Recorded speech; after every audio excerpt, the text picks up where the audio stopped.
Hey everyone, I'm Colleen with Awaken Catholic, and this is Awaken the Saint. Even people who enjoy their jobs probably don't deny that work is often challenging. When we're not running into problems constantly, just staying on task for hours and days at a time can still be pretty taxing. St. Richard of Chichester had it worse than most. He had to carry out his work while an angry king did everything he could to make things difficult. Richard was born around 1197 in England. He and his older brother lost their parents while still very young, and their uncaring guardian ran the house, allowing them to fall into even deeper financial trouble until the elder brother came of age. Richard, though young and bookish, was healthier than his brother and worked as a laborer for years to restore their living. Out of gratitude, Richard's older brother gave him the deeds to their land and house and went to lengths to find him a wealthy bride. Richard didn't want these rewards though, so he turned it all over, including the arranged marriage to his brother, and sought an education at the University of Oxford. Traveling between schools in both France and England, Richard studied for many years, earning multiple degrees. He so impressed one of his tutors that the man offered to make Richard his heir by giving him his daughter's hand in marriage, but the saint-to-be had other plans and politely declined. He returned to Oxford and was approached by another saint, Edmund Rich, who asked him to become Chancellor of Canterbury. Working under Edmund was when he first began to contest with King Henry III, who was depriving the church of positions of leadership for his own benefit. However, when Edmund died, Richard left his position, quietly returning to his studies and eventually becoming a priest. In 1244, Richard would return to the spotlight. The Archbishop elected him Bishop of Chichester over the nominee that King Henry was pushing. This angered the king, and in defiance, he denied Richard entry to many areas within his jurisdiction. When Richard arrived in the diocese of Chichester, he found that the king had forbidden everyone there from giving him money or even a place to stay. Only a fellow priest was willing to help him by allowing him into his home.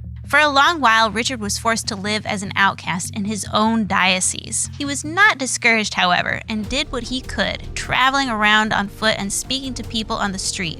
In this way, many came to respect him, and while his job didn't come much easier, he was a little less unwelcome. Eventually, the restrictions placed on the bishop were relaxed, but only after the Pope threatened to excommunicate King Henry. Finally able to exercise his authority, Richard began in earnest the duties of his position. He carried out this task for 8 years, until he fell ill with the fever that proved fatal and died at age 55. He was canonized just 9 years later. Throughout his life, Richard always made it his mission to do what he could. As a boy, he found his family's living threatened, so he went out and worked to restore it. As a bishop, he found himself hampered by the king, but he still went out and made himself known throughout Chichester. His example shows us that even in a bad situation, there is always something we can do. St. Richard of Chichester, pray for us.